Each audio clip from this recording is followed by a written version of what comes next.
Antes de comenzar con la revisión del examen, y dado que me han hecho varias consultas sobre este punto, vamos a aclarar algunas cosas de cómo sigue esta historia. ¿Ok?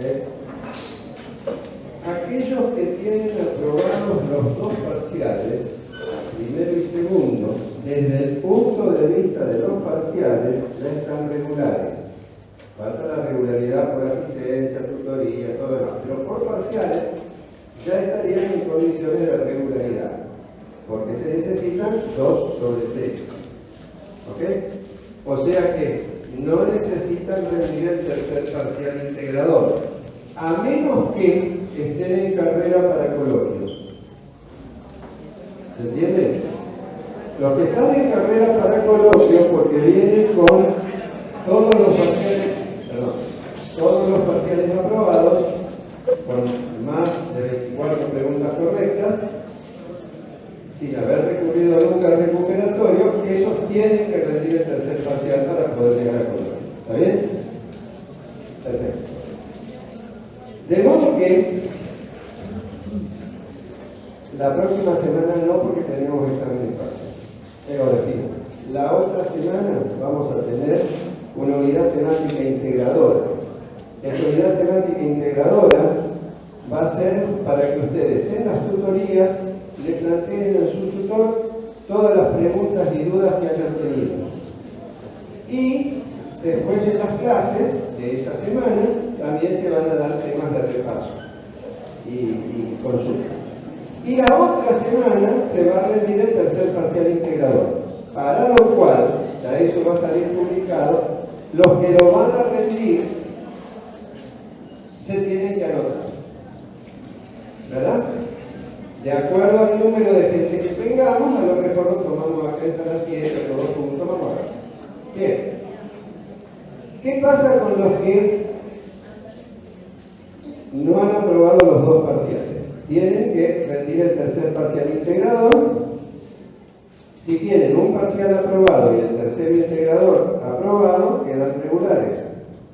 Si tienen un parcial aprobado y el tercer integrador no lo aprueban, tienen la opción del recuperatorio del parcial que no hayan aprobado. ¿Ok? ¿Me van siguiendo hasta ahí? Si tienen los dos parciales mal, aprueban el tercer integrador, tienen que elegir uno de los dos que tienen mal para rendir el recuperatorio, y si no aprueban, quedan regulares, y si no aprueban ninguno, quedan libres. ¿Ok? ¿Está todo claro? O sea que en su momento va a salir publicado que se tienen que anotar para el tercer integrador. El que no se anote no lo puede rendir. ¿De acuerdo? Perfecto. Bien, comenzamos. La primera pregunta dice: señale cuál de las siguientes determinaciones sugiere hemólisis. Hiperbilirrubinemia a predominio de bilirrubina conjugada, sideremia disminuida, aptoglobina disminuida, reticulocitos disminuidos.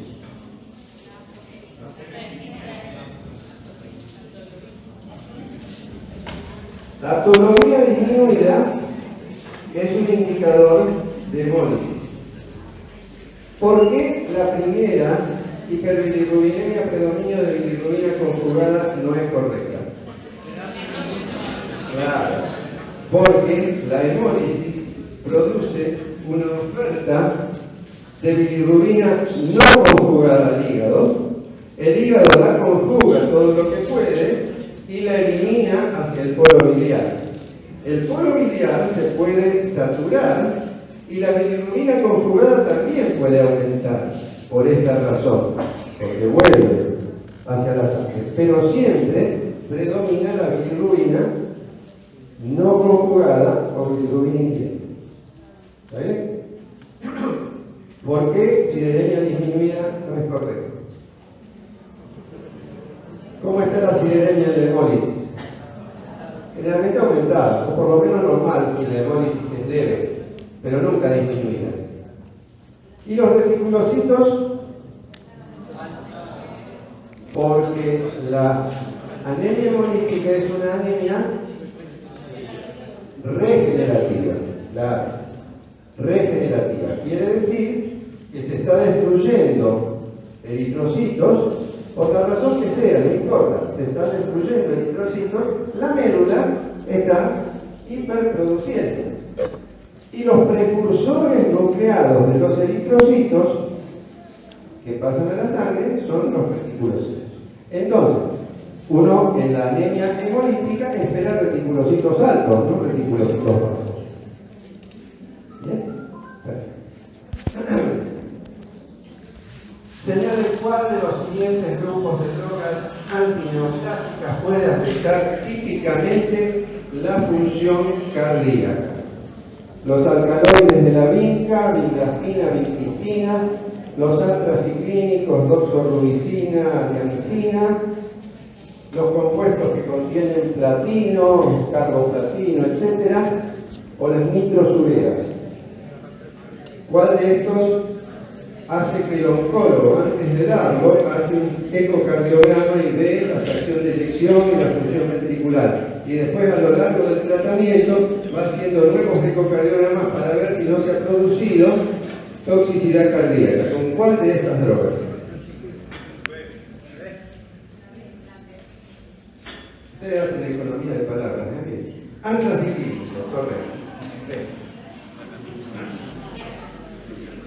Efecto característico típico, efecto colateral típico de las antraciclinas. En un paciente que presenta hemorragias y plaquetopenia, hemorragia de cualquier tipo, gingivorragia, ginecorragia, lo que sea, sin otros signos ni síntomas y tiempos de coagulación normales, el diagnóstico más probable es púrpura trombocitopénica inmune, PTI, algunos le dicen púrpura trombocitopénica idiopática.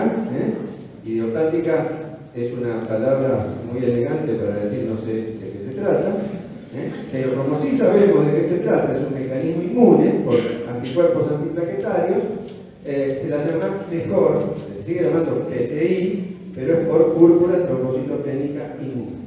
La púrpura trombocitopénica trombótica, la coagulación intravascular diseminada o la púrpura de Schoenheim-Heinz. ¿Cuál sería el diagnóstico más probable? En este paciente que tiene hemorragia y plaquetopenia y nada más. Es la púrpura trombocitopénica inmune. Es decir, un paciente que viene concentrado y uno le encuentra 40.000 PTI. La púrpura trombocitopénica trombótica, ¿qué características tiene?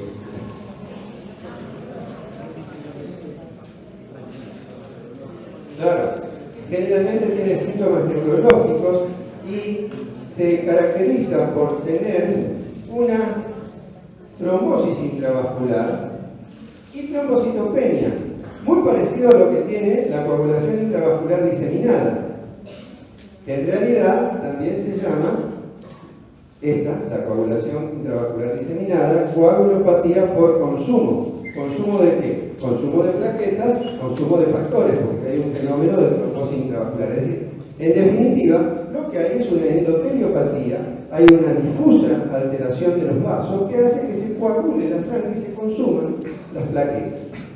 La púrpura trombocitopénica trombótica, como bien decís, tiene síntomas predominantemente neurológicos. Y tiene otro cuadro que algunos consideran que es otra manifestación de la misma enfermedad, que es muy parecida, pero que tiene otro tipo de compromiso. Síndrome urémico hemolítico. Síndrome urémico hemolítico, que generalmente está desencadenado por una toxina bacteriana y que predomina en los niños. El urémico hemolítico lo ven sobre todo los pediatras. De hecho, fue descrito mundialmente por un pediatra argentino, por el doctor Carlos San Antonio. Este síndrome urémico hemolítico también es una endoteliopatía, también tiene plaquetopenia por consumo, pero en lugar de tener manifestaciones neurológicas, ¿qué tiene? Insuficiencia renal y hemólisis. ¿Hemólisis por qué? Justamente por esta endoteliopatía difusa. Esta hemólisis que se produce por una endoteliopatía difusa, donde los eritrocitos se rompen porque están enfermos los vasos. ¿Cómo se llama? ¿Cómo se llama? Anemia hemolítica microangiopática. La palabra te lo dice. Micro, pequeño, angio, vaso. Patos, enfermedad. Enfermedad de los pequeños vasos. Los pequeños vasos están enfermos, los eritrocitos se rompen, se fraccionan. ¿Estamos bien? Seguimos. El mieloma múltiple, displasias cerebroplasmáticas, la copatía monoclonal, la más común de las copatías monoclonales, generalmente afecta el esqueleto, es decir, la patología fundamentalmente es de la médula ósea. ¿Qué tipo de lesiones esqueléticas produce el mieloma múltiple característicamente? Lesiones osteoblásticas, lesiones osteolíticas, osteoporosis, osteonecrosis. Lesiones osteolíticas. En todos los libros ustedes van a ver una foto de una radiografía del cráneo, de perfiles, el característico, donde se ven los agujeros en la calota, como si fueran perdigonadas, tiros. Esto es lo característico. Puede haber formas de mieloma múltiple que dan compromiso similosteoporosis, esto es raro. Lo más común es que sean lesiones osteolíticas. Y hay una neoplasia que produce lesiones típicamente osteoblásticas cuando compromete el hueso. ¿Cuál es?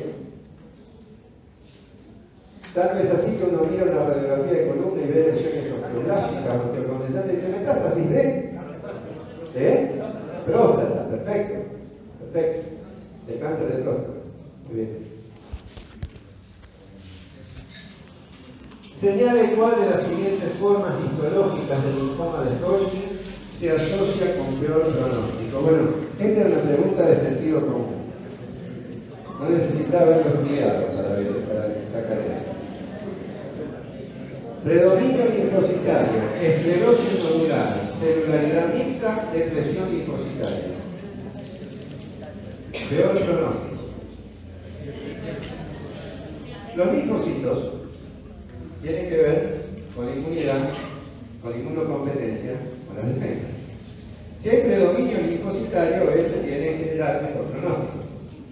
Esclerosis nodular se forman zonas de depósito de tejido colágeno y se forman nódulos, escleros, es una cosa bastante circunscrita, peor pronóstico que el linfocitario, el predominio linfocitario, pero todavía celularidad mixta, ya la cosa está más mezclada, y depresión linfocítica, paciente que tiene bajos linfocitos inmunocompetentes, ese es el que tiene el peor pronóstico.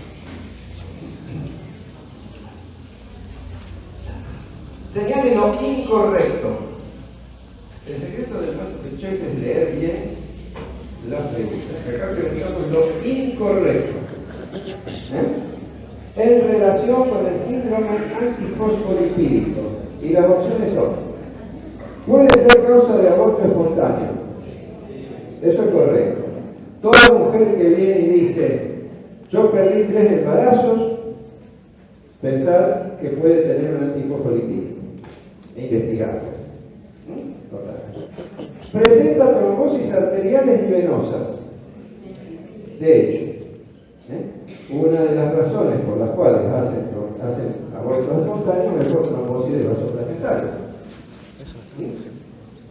Y cuando uno encuentra un fenómeno trombótico, sobre todo arterial, pero también puede ser venoso cuando no se explica por otro motivo, En una persona que no tiene los factores de riesgo tradicionales, tiene que pensar en cuadros trombofílicos.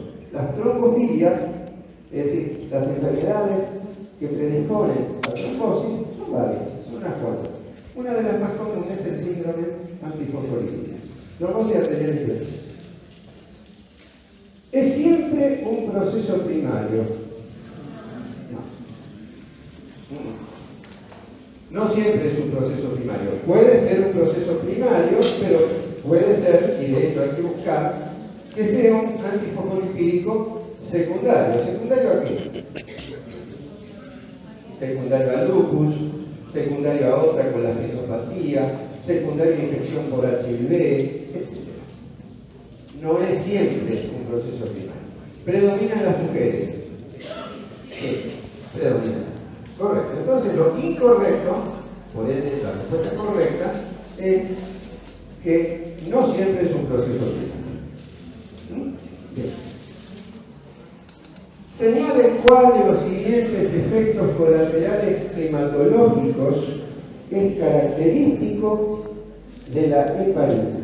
Un paciente que le estamos haciendo heparina, sobre todo más o menos a los 7 días, hay que hacerle la determinación de algo. Y también hay que hacérselo al principio para saber si hay un descenso, porque la heparina produce un mecanismo de inmunidad que determina que bajen determinadas células de la sangre. Anemia, leucopenia, trombocitopenia o pancitopenia. Trombocitopenia. Trombocitopenia inmune por heparina. Efecto colateral clásico, típico. En general se dice que las heparinas de bajo peso molecular producen menos trombocitopenia que la heparina sódica no fraccionada, pero también lo puede producir. Menos frecuentemente, pero también lo puede producir.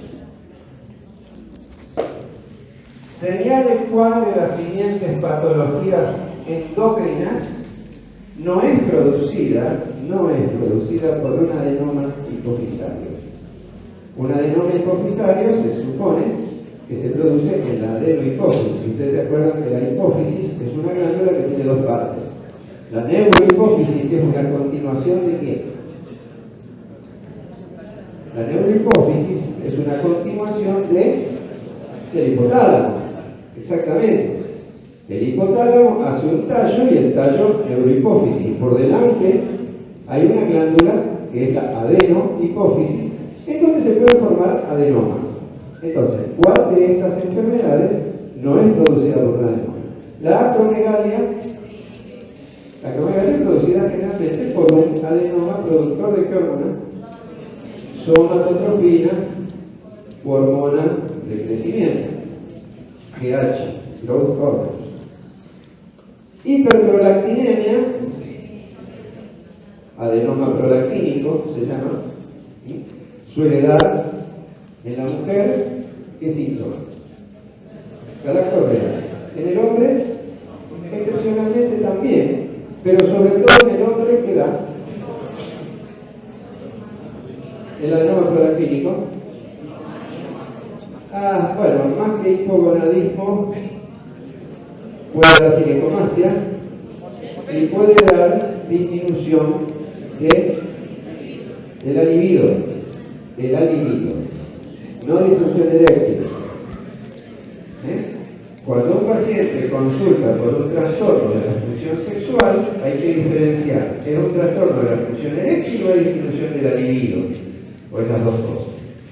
La disminución de la libido se relaciona con el déficit de algunas hormonas y por el exceso de alguna otra.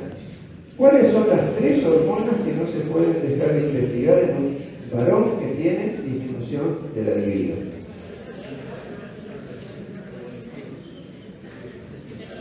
Testosterona. La testosterona, los andrógenos, son las hormonas de la libido, ¿no? Incluso en la mujer, los andrógenos de origen suprarrenal son los que aumentan la libido. Y de hecho, cuando a una mujer se le dan progestágenos, andrógenos derivados, aumenta la libido. testosterona y otro.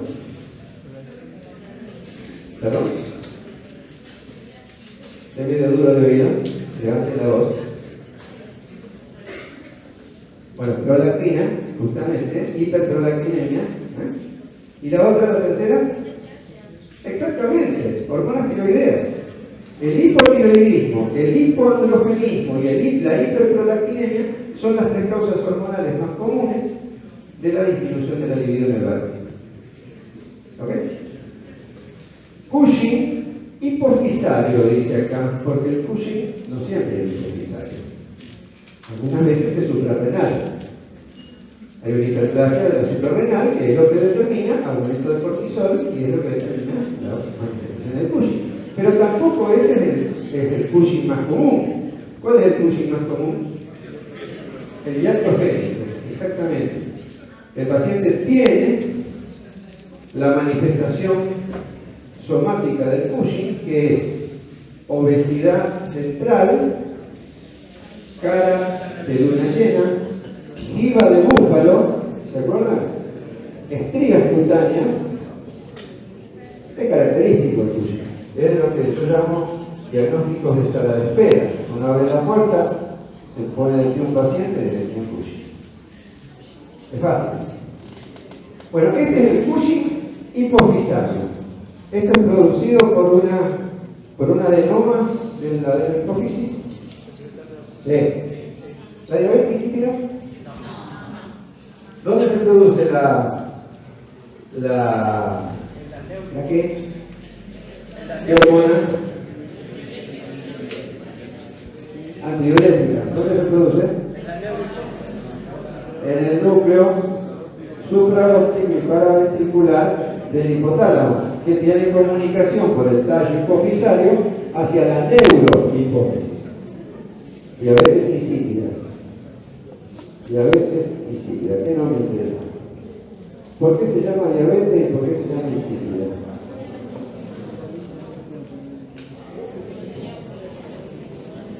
No tiene nada que ver con la diabetes mellitus. ¿Y por qué la diabetes mellitus se llama mellitus? Muy bien, por el gusto de la orina.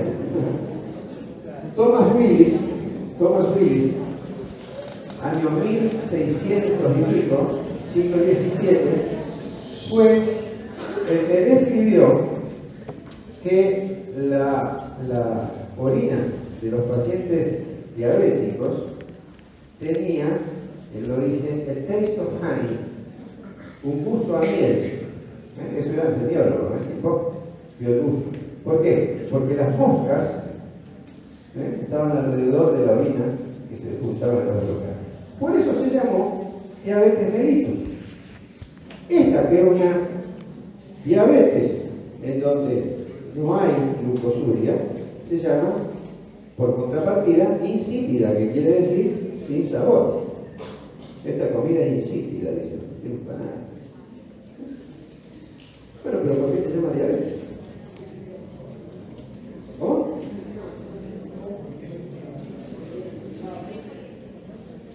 Diabetes quiere decir pasar a través. Es como que el agua le pasaba a través del cuerpo. Entonces, lo que primero se detectó en la diabetes fue la poliuria. Pacientes que orinaban mucho. Unos con glucosa, por ende con gusto a miel, otros con gusto a nada, diabetes insípida. El mecanismo es completamente distinto. Uno es porque hay un pasaje de un soluto que produce diuresia osmótica y el otro es por una hormona que no se produce adecuadamente a nivel del hipotálamo hipófisis. Muy bien, perfecto. Señale cuál de las siguientes enfermedades de la glándula suprarrenal se caracteriza por producir hipotensión ortostática. ¿Me ha llegado alguna versión de que esto hubo muchos que la contestaron mal? No sé si será cierto. Vamos a ver. Síndrome de Cushing, ¿eso produce hipotensión ortostática? No. Aldosteronismo primario. Raramente, en general el aldosteronismo primario produce hipertensión. Claro. Hiperplasia suprarrenal congénita. También, finalmente produce aumento de la presión normal. Enfermedad de Addison. Esa es la que produce hipotensión prostática. ¿Qué es la enfermedad de Addison? La insuficiencia suprarrenal crónica, exactamente. Insuficiencia suprarrenal. Si hubiéramos puesto insuficiencia suprarrenal en enfermedad de Addison, en lugar de enfermedad de Addison, todo el mundo la contestaba bien.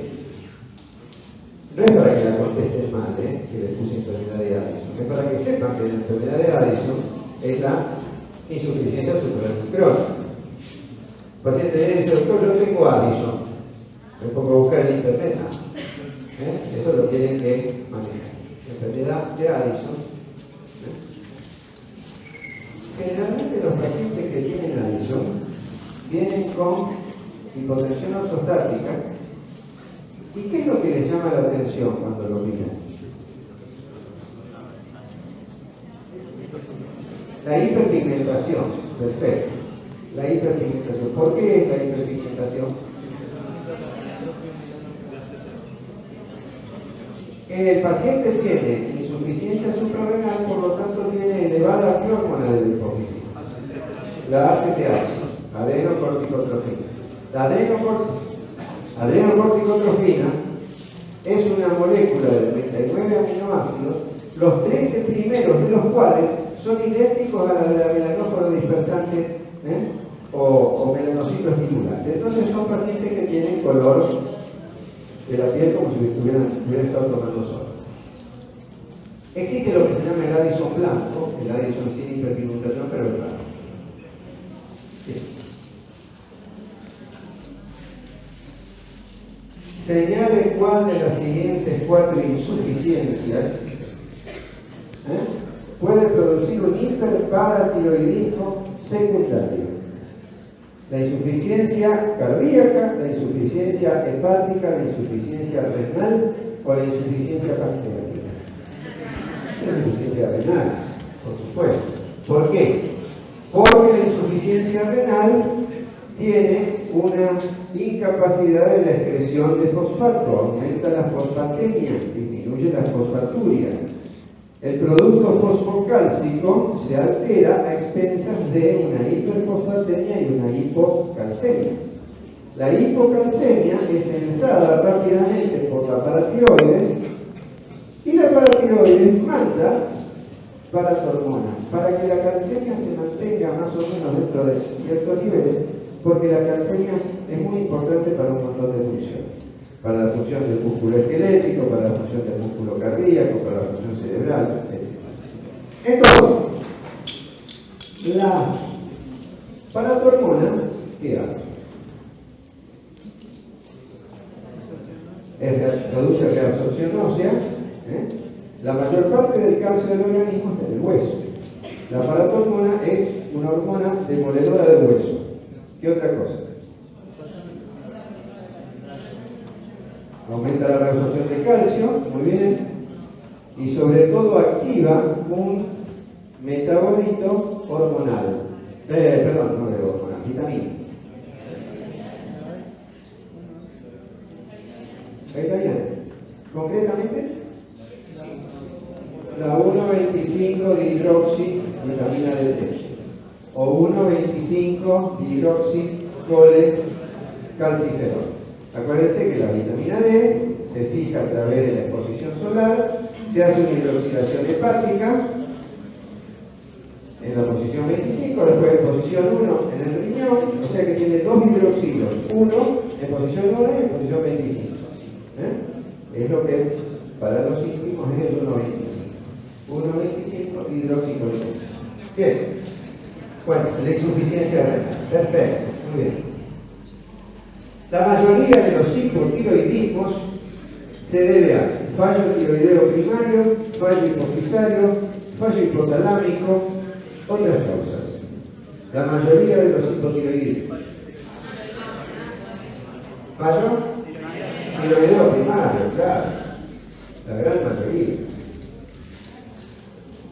En un paciente con nódulo tiroideo, ¿cuál de las siguientes características del nódulo lo hace sospechoso de malignidad? Sospechoso de malignidad. Que sea quístico con contenido coloide. Si es quístico con contenido coloide, seguro que es benigno. Que sea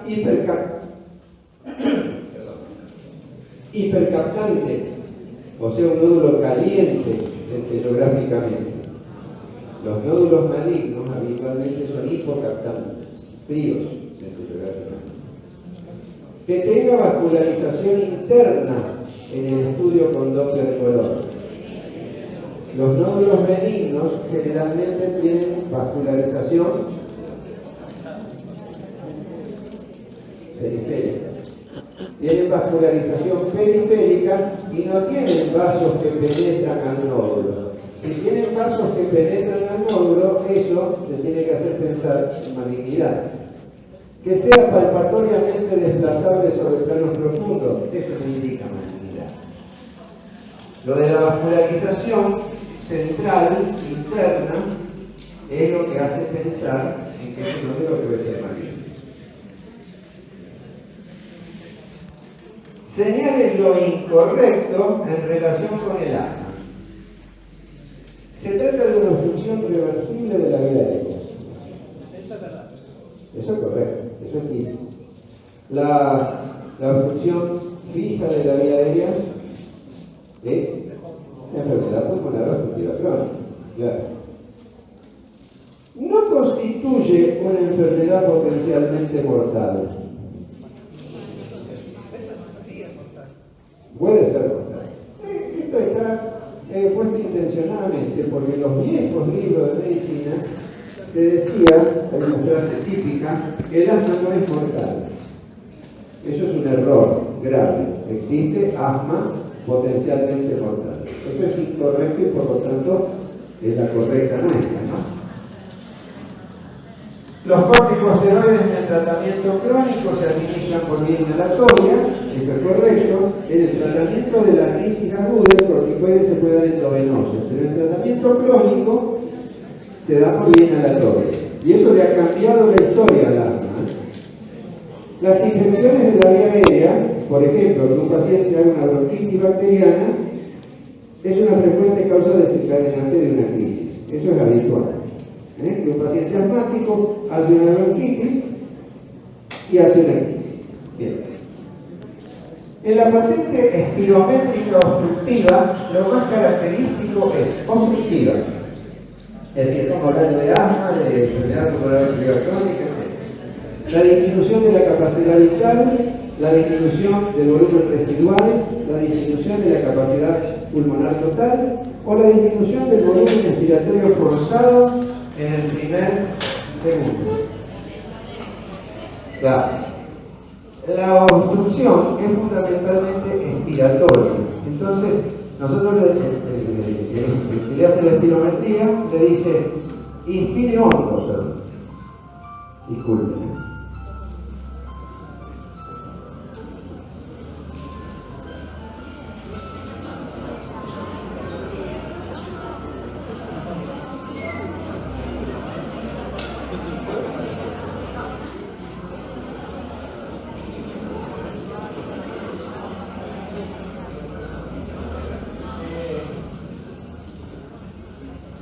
Inspire todo lo que pueda y largue el aire bruscamente. Tiene que eliminar el 90%, 95%, 98%. Si la eliminación del aire en el primer segundo disminuye y el paciente elimina ese aire en 2, 3, 4 segundos, eso implica obstrucción. En un paciente con nódulo pulmonar solitario se debe pensar en amartoma. ¿Qué es un amartoma? Empecemos por el principio. ¿Qué es un amartoma? Un amartoma es un tumor generalmente benigno, aunque puede ser maligno, pero generalmente benigno, que tiene restos, es un resto embrionario de varios tejidos. Entonces, que tenga ahí está mal, espiculados, tendría que decir, espículas. Los bordes espiculados son característicos de quién? Del cáncer. Claro. Cavitación central, puede ser genética, dolor de cáncer.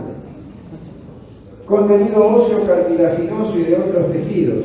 Eso es típico del amartoma. Eso en tomografía computada, el tomografista te lo puede decir con toda claridad porque ve distintas densidades de tejidos. Comunicación con la vía aérea no tiene nada que ver, generalmente no tiene comunicación con la vía aérea, son secuelas. El cáncer del pulmón de más rápido crecimiento y al mismo tiempo mayor respuesta inicial a la quimioterapia es el carcinoma epidermoide, el adenocarcinoma, el indiferenciado de células grandes o el indiferenciado de células pequeñas. El indiferenciado de células pequeñas o de células en avena, el all cells carcinoma.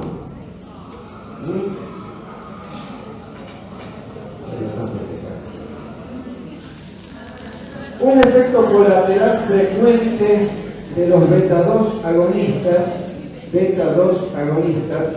es bradicardia,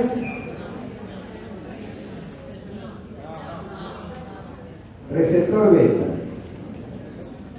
Tiene que ver con qué alteración o qué modificación de la frecuencia cardíaca. Taquicardia. Un beta-2 agonista nunca te va a dar bradicardia. Lo que te daría bradicardia es un beta bloqueante. Claro, exactamente. Eso sale carísimo. Si vos sabés cómo funciona el receptor beta, no te podés confundir. Temblor. Sí. El asmático se empieza a nebulizar y si la dosis es medio alta o él es muy sensible, empieza a temblar. Diarrea, hipersalivación. El compromiso articular inicial de la artritis reumatoidea se caracteriza por ser sinovitis oligoarticular, unas pocas, articulación, sinovitis migratriz. La sinovitis migratriz es típica de qué enfermedad reumática. Más típica de otra enfermedad. De la fiebre reumática, exactamente. Artritis migratriz. Sinovitis de pequeñas articulaciones bilateral y simétrica. Y cuando decimos pequeñas articulaciones, ¿a qué articulaciones nos referimos fundamentalmente? A las de las manos. ¿Qué articulaciones de las manos? Metacarpofalángicas e interfalángicas proximales, porque las interfalángicas distales las compromete otra enfermedad, la artropatía psoriásica. Perfecto. Sinovitis recurrente, sinovitis de pequeñas articulaciones bilaterales. Señale cuál de los siguientes autoanticuerpos es más específico para el diagnóstico de lupus eritematoso sistémico. Más específico. Esto quiere decir que el que tiene ese anticuerpo es difícil que no tenga lupus. Eso quiere decir que sí. Antimitocondriales, anticentrómero, anti-DNA nativo, antipiloperoxidasa. Anti-DNA nativo, característica. Señale cuál de las siguientes vasculitis se asocia típicamente con la infección por el virus de la hepatitis C. La panarteritis nodosa. Pero la panarteritis nodosa, ¿cómo? B. Exactamente. La panarteritis nodosa se asocia también con un virus de hepatitis, pero es la hepatitis B. La crioglobulinemia, esa se asocia con C. A todo C que tiene manifestaciones de vasculitis hay que pensar inmediatamente en crioglobulina. La púrpura de Sherman-Henoch, no. La arteritis de Takayasu, tampoco. La arteritis de grandes arterias de Takayasu. Señale cuál de los siguientes controles periódicos está formalmente indicado en un paciente que recibe hidroxicloroquina. La hidroxicloroquina es una droga que se utiliza para el tratamiento sobre todo del dolor articular y de la sinovitis en los pacientes con artritis reumatoidea o con lupus. Es una droga muy efectiva, bien tolerada, pero tiene una toxicidad importante que hay que saberla y hay que controlar periódicamente, cada 6 meses hay que hacer un control. ¿De qué? Espirométrico, ecocardiograma, examen ocular, clínicas de creatinina. Examen ocular. La hidroxicloroquina puede depositarse en la córnea, igual que la amiodarona, pero sobre todo, esto no es lo más importante, sobre todo puede dar retinopatía. Entonces, cada 3 a 6 meses hay que decirle al paciente, vaya al oculista. El oculista nos manda un informe, ¿está todo bien? Perfecto, seguimos adelante. ¿Ok? Examen ocular. En un examen de líquido articular se encuentran 80.000 leucocitos por milímetro cúbico. Lo más probable es que se trate de un líquido normal, de una artritis por cristales, de menos en general, de una hemartrosis, y no, porque la hemartrosis tiene sangre, de una artritis séptica. ¿Ok? Señale lo correcto en relación con el monóxido de carbono. Es un gas irritante con fuerte olor a almendras amargas. El que tiene olor a almendras amargas, ¿cuál es? El ácido cianúrico. El cianuro. Claro, exactamente. No el monóxido. El monóxido, por eso es tan peligroso, no tiene ningún olor. Es el producto de la combustión completa de la materia orgánica. ¿Cuál es el producto de la combustión completa? El dióxido. Exactamente. Carbono, oxígeno 2. El carbono, oxígeno, monóxido, no. Tiene menor afinidad con la hemoglobina que el oxígeno. Ojalá tuviera.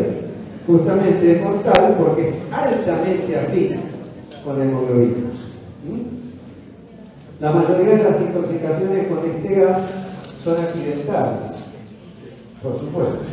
Son los braseros que se dejan en invierno y que contaminan.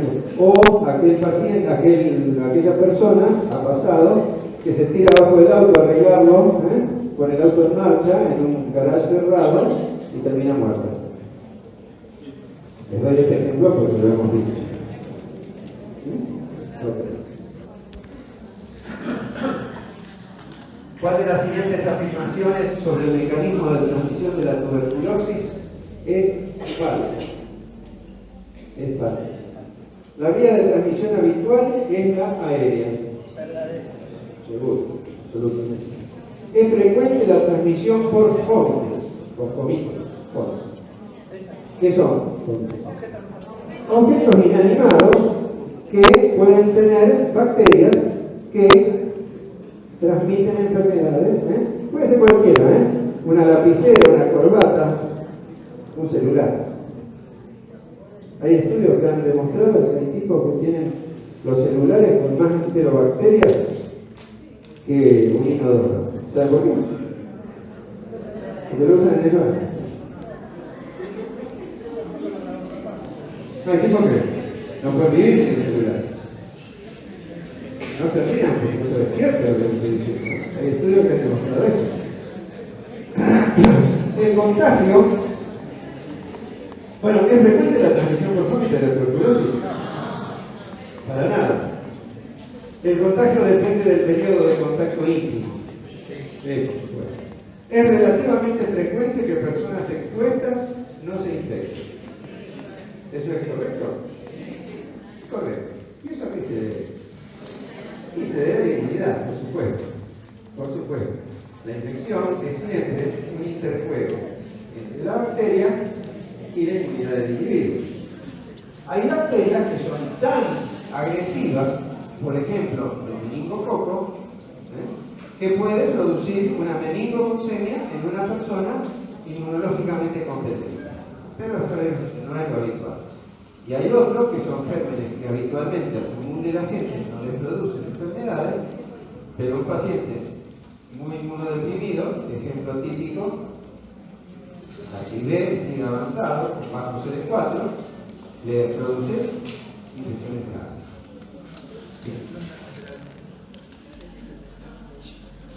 Es característico de la leptospirosis la presencia de meningitis, la presencia de encefalitis, la presencia de pancreatitis, la presencia de ictericia y hemorragias.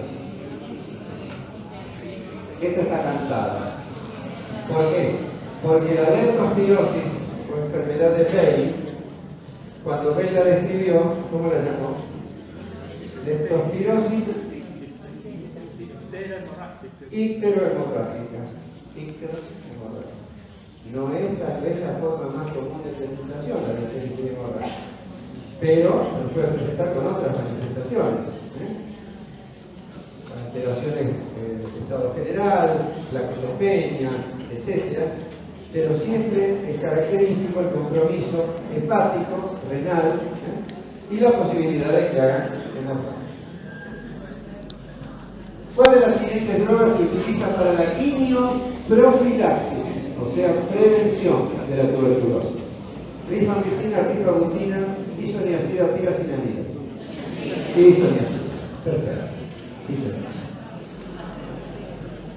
¿Cuál es la causa más frecuente de dolor menstrual según las estadísticas?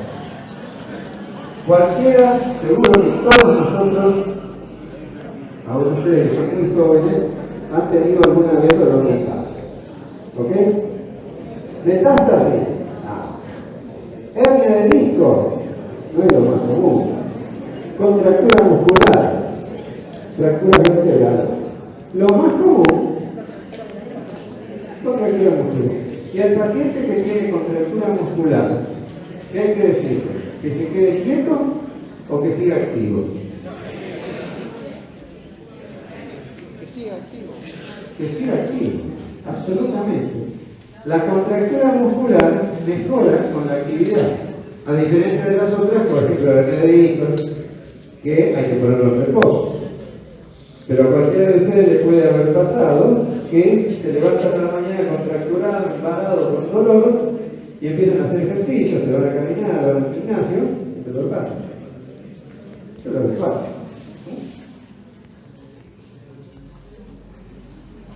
En cuanto a la presentación de fiebre por dengue, ¿cuál de las siguientes combinaciones de síntomas y datos de laboratorio es la más frecuente?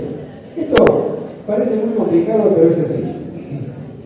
Fiebre de 2 días, cefalea, eritrosedimentación elevada, plaquetopenia. Fiebre de 3 días, cefalea, mialgias, eritrosedimentación elevada, leucocitosis. Fiebre de 9 días, cefalea, eritrosedimentación normal o baja, leucopenia. Fiebre de 3 días, cefalea, mialgia, eritrosedimentación normal o baja, plaquetopenia. Bueno, yo miro esto y digo, la verdad que no sé. Pero digo, fiebre. Bueno, todas las fiebres. Esa no me sirve.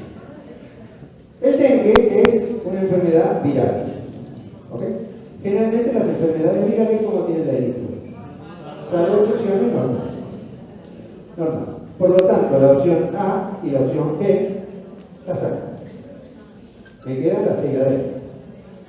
Bueno, dice cefalea, no me sirve. Una dice mioartralgias y la otra no dice. Y una dice leucopenia y la otra plaquetopenia. ¿Qué pasa con las mioartralgias en el dengue?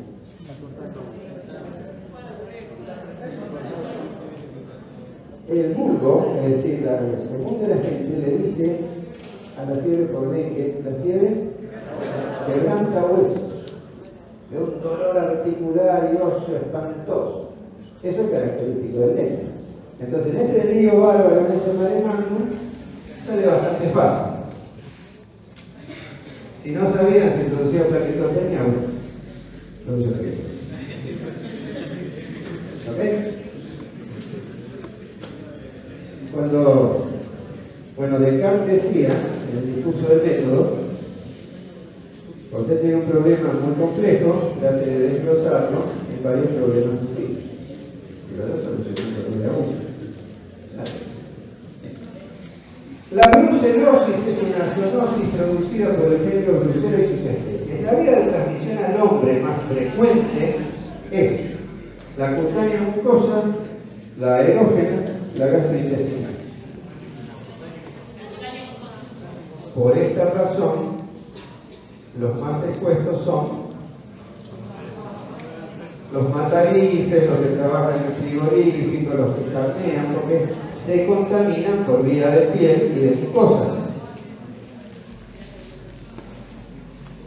Y finalmente, la oximetría del pulso indica la presión parcial de oxígeno en sangre arterial, la presión parcial de dióxido de carbono, la presión parcial de oxígeno y dióxido de carbono en sangre, o la saturación de hemoglobina con oxígeno. ¿Qué marca la oximetría del pulso? La saturación.